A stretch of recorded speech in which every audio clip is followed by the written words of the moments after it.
Hello everyone, Alex here with another image review. This time all the images come from my recent trip to Switzerland for the Swiss Masters photography event there. And these are just some of the pictures I've chosen to process out as kind of a first pass, looking through those pictures after the event. I probably plan to write a destination article about this location. So there's quite a lot of sort of diver shots in here, which I think will do well for the magazine coverage of this particular place. The location is the Verzasca River in Switzerland. It's on the southern side of the Swiss Alps, and it's a river that is long been a favourite for underwater photography. It's kind of within underwater photography, it's quite well known simply because a number of photographers down the years have taken some stunning images there, but it's not one that many people outside the local surrounding countries, and actually all the famous photos I can think of are all taken by Swiss photographers, have had the chance to photograph in. So I was very keen to go there and have the chance to take pictures. It wasn't prime season when we went there. The visibility wasn't amazing, as it can be at some times, but the rocks are kind of always the same, and the light was really good. We had lots of sun when we were there. So overall, I was very happy with the trip. There's not much sort of biological insight to give to any of these pictures, so I think we'll just bring them up and have a look through them. It's in a bigger folder here, but it's just the Swiss pictures I was going to show. This is just a black and white scenic picture. I really like the shadow in this picture. It's actually was inspired by a shot I did in Silfra, shooting across the light there. I really like the feel that it gave to the picture, and shooting with a lot of shadow in the frame, really bringing out the texture of the rocks. And what's amazing about this river is the way that the river, because it's quite a fast flowing river, there's not much sediment in the river. It's just rocks and rocks carved. So it's very much kind of like canyon photography. If you go to the Grand Canyon or some of the beautiful canyons around that area, it's kind of a little bit like that, really. The water isn't really a big part of the images, but obviously it does give you things, as we'll see in a minute, like sunbeams, like bubble texture and that sort of thing to play with. But ultimately, you're there to shoot rocks. In all these pictures is my dive buddy from the trip, who was a local diver, very experienced in those waters, very good diver, which really made my photography nice and easy, called Klaus Burry. And Klaus was just, machine in the water. I'm very keen to maximize my time in the water, and Klaus was sort of never ever cold, just always there, always happy to swim against the current, or whatever was needed for the photography. River photography is really different to any sort of underwater photography I've done before, really because of the challenges of diving in a river. This river is an Alpine river. You get a little bit of rain on the hills, and the flow doubles, within a few hours, because it's also steep around there. So you have to watch the weather very carefully, because it can go from being very benign to very dangerous very quickly. If the flow is too strong, the dives are just not on. You can't dive there. And also, rainfall does tend to bring poor visibility as well. So we were reasonably lucky in that we had rain in the days running up to the event. We couldn't dive one of the days, but the final 2 days we could dive, and the conditions kind of got better and better through those times. And so it really interesting, to see the different challenges and also because the water level went up and down quite a lot. There were rocks that one day were underwater and were good photographic subjects, and then the next day they weren't even underwater. So it was really quite an unusual environment to shoot in how changeable it was, and how it changed, not with tides like we're used to or currents, but but actually with the rainfall. The other attraction of the area is the river cuts through. I think a lot of the rocks are kind of quite vertical there, so you very quickly get changes. Like this picture here of these grey rocks is only taken about 20 meters from this picture where the rocks are bright red. So it's really, really cool that you've got so much variation. And this picture is not very far away at all. And here it's all kind of, kind of a yellowy granite dominating. So yeah, really, really interesting photographically. This is a long exposure. I was in a very strong current here, trying to hold the camera still to be able to do a long exposure so I could blur the water into these nice textures and streaks that you can see if I zoom in on it here. But it was actually to get into this position, I benefited a bit from Klaus. He kind of explained to me how you can you can get to this particular spot, because I tried to get there once and I was swimming as fast as I could and I was still going backwards, and then he sort of explained if I went around like this I could get into get sort of ride a bit of a back eddy, then get into a gully, swim up the bottom of the gully with the current whizzing over my head, and then finally pop up at the last minute and get into a position to get this shot. And actually there you can see the gully that I swam up to get the previous shot, because it's the same location, just a little bit further back. But again, another long exposure. These shots are both taken, that's a 1/6 of a second and 1/8 of a second, so that's sort of shutter time handheld, because there just wasn't any other option. You could take a tripod down there, but I wouldn't want to have to push that against the current as well, to get into position for these shots. So I braced myself into the rocks and took enough shots until I got nice sharp ones, and hopefully if I zoom in on these you'll see the rocks are nice and sharp, even though it's a 1/6 of a second handheld. I did use flash on the foreground in both of these, a little bit of flash, but they're predominantly available light shots handheld. This is, you can see how quickly the rocks change. You can see discontinuity here between the different types of rocks, and all the strata sort of basically sticking up vertically, and then they're just eroded down by the river. So it's just a fascinating place to dive. You really don't have to move fast for the scenery to just change completely, and it's a lot of fun to shoot. Quite hard to do the model shots, because it's either really hard for your model, because in this case here I'm shooting upstream, so Klaus had to swim upstream to get into this shot, and then he couldn't stay still, because obviously as soon as he started to face towards me, the current was blowing him back down towards me. So yeah, just it's a lot of work to get one shot in places. The rock formations are really interesting. This is, I think, there's a bit of flash in this as well. I shot a lot available light with a little tickle of flash. It kind of felt like it's almost a bit more like land photography than underwater photography. You're shallow enough to not need to use flash, really. You want the strong shadows coming from the top but you also just want that the ambient light gives, but you also just want that kick of flash to give a bit of colour, give a bit of contrast, and make a subject pop out. I like this one because it looks a bit like a man lying down, or certainly the torso and the arm and the head of a man lying down. Well, anyway, that's what I got from that rock. This is another big rock. You can just see it's just all bare rock carved out, and then this great big boulder just sits in the middle of all that bare rock. And I was just trying to shoot a bit of a moody one here to capture the atmosphere, and then this one just exposed a little bit brighter, just to open up the space. I'll have just clicked my shutter speed up a bit. It's a 400th here, because it was super bright. Shooting up into the sun in shallow water. So yeah, very happy to be shooting with my Sony A1, which can synchronize up to a 400th of a second, so really making the use of it for that shot. And this one's at a 3/20th. Shot this time, it's the same boulder but from the other side, and here working the bridge into the background, and Klaus modelling in the background here. The current was a bit milder at this place, so it's quite easy to shoot both ways. I wanted to make the most of that boulder. This is in a kind of a side channel of the river, so less flow, but when the currents really run, obviously this whole area just becomes part of the main river. And there were really interesting rock formations in this area, and I was at this stage just snorkeling in this channel, making images, trying to work in interesting rock patterns, interesting reflections into the shots. Most of these shots I shot with the Nikon 8-15mm on my Sony.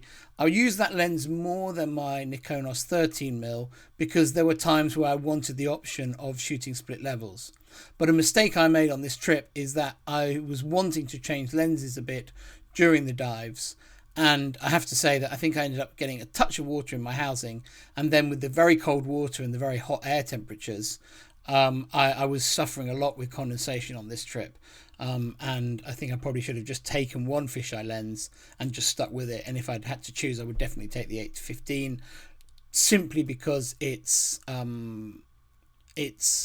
enables me to do the split levels. And I think, although there are some coming up, I think just having that option, especially when you're in such shallow water, you do this shot and then you just stick half the lens out the water, change the settings a little bit, and shoot a split level. And change the settings to go from an underwater shot. I'd shoot this somewhere like f13, f14. To do a split level, I'd want to be f18, f22 range. So all I'd do is I'd stick the camera half out the water, knock the ISO up. So this is shot ISO 500. I'd probably go up to 800, 1000, and then just shut the aperture down, and basically just shoot the same shot again. But these are some more of those reflection shots, which are pleasing. One thing with the 8-15, this shadow at the bottom here is actually me. You see, that's actually my lens. And because it was so shallow, because the sun was at this time of day behind me, it was very hard to shoot with the light and keep my own shadow out of the picture. And I think I'd have quite liked to have had the slightly tighter 13mm fisheye for this. It would have been it's a little bit smaller, makes a smaller shadow, but also it's slightly tighter as well. So it'd just be that little bit easier to hide my own shadow from the picture. This is an EMWL shot. Part of the event we had to take a photo of a Swiss watch, and this is the shot that Klaus and I did of that. The bubbles we created here was actually from his regulator. He was just purging bubbles through the shot, and I just did a shot of the dive watch and the diver behind it with the EMWL, so I could really fill the frame with the watch and get this big magnification of the watch, and then just a little bit of diver behind it. I think if I'd had done this again, it'd been quite fun to do like a really forced perspective shot where you actually had the watch on the hand of another diver, and we're just pretending it was this diver's watch, and then you could have had the diver's head even further back, which would have been pretty cool, pretty funny looking. But anyway, it was just a quick shot we did for the watch. This is a remote strobe shot. This was my favourite shot. I made a mistake actually in the contest in that I didn't enter this shot. I entered the wrong shot in the contest. But this is the shot I meant to enter. But the way these contests work is you have to shoot JPEGs. You download your JPEGs onto the organizer's computer, and then you write down the file numbers that you want to enter into the competition, and they pull them off their computer, downloaded direct from the camera. So there's absolutely no processing. And I wrote down the number wrong, and I didn't take my computer along to the judges. So they showed me the picture. They said, which one do you want to enter, and I could see it was one from this series. But actually ended up entering the wrong one. But they're almost identical. But this one had nicer light behind the diver, and also the one I entered actually had my own bubbles in the top right corner, which this one doesn't.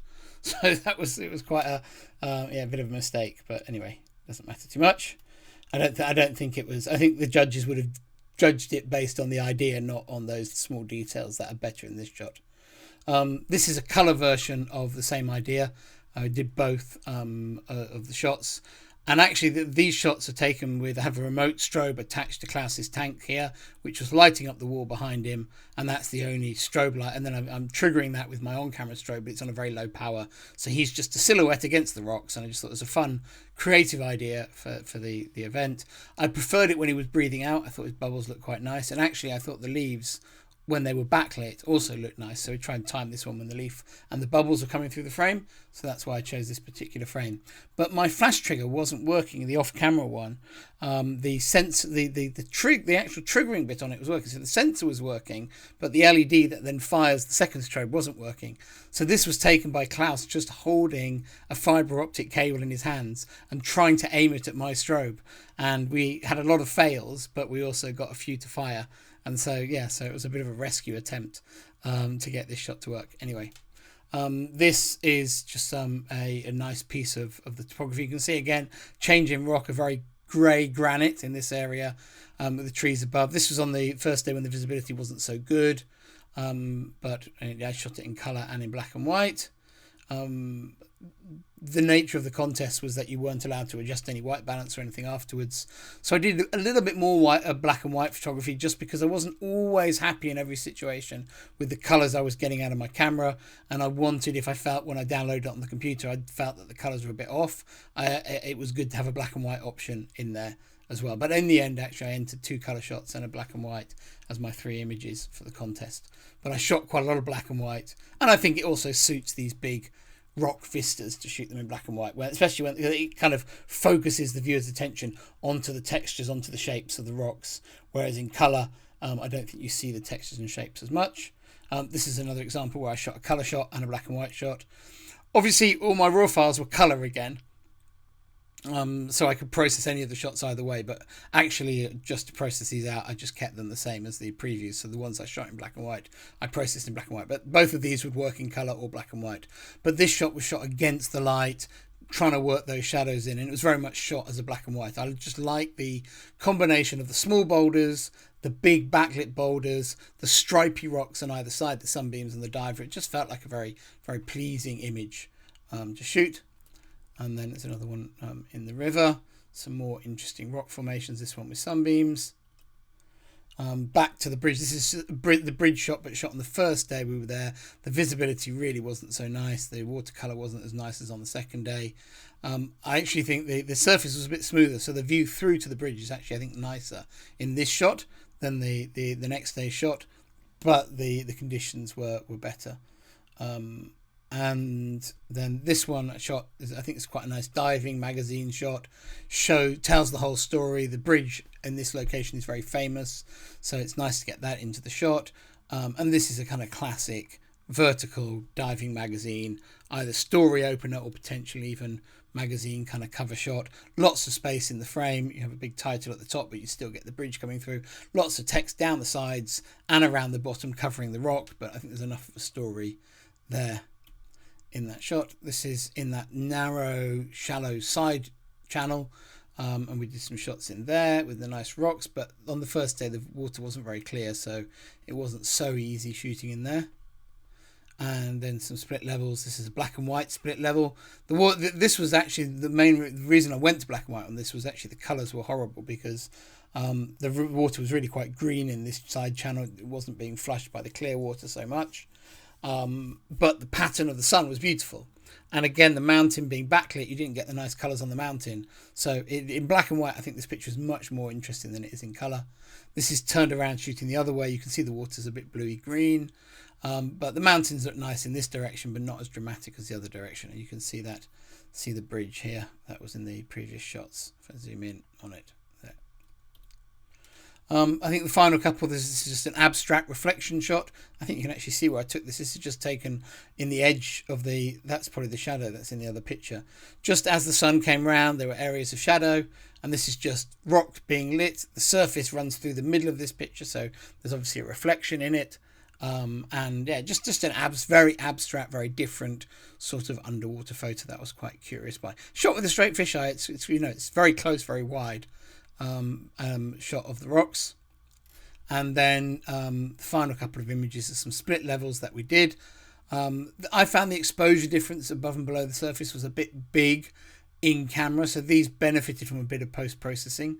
They were fine, you could see the underwater sections in the original JPEGs perfectly well, but they have much more impact when that underwater section is just brightened up a little bit. You could just about see Klaus, whereas in the original JPEG, whereas in this one, which has been processed, you can see him very clearly. You can see all the beams around him, and you can see all the rocks. And then there's just another shallow water reflection shot. I just thought interesting, arty, very different, and I'd never taken underwater photos like this, so I was really quite curious about taking them. Completely abstract. I don't think many people would even know it's taken underwater. Just a study of the shadow, the stripes, the lines, the composition, and I find it quite an interesting and unusual underwater photo. Right, I hope that was an interesting image review, and I'll be back again soon with some more pictures. Bye.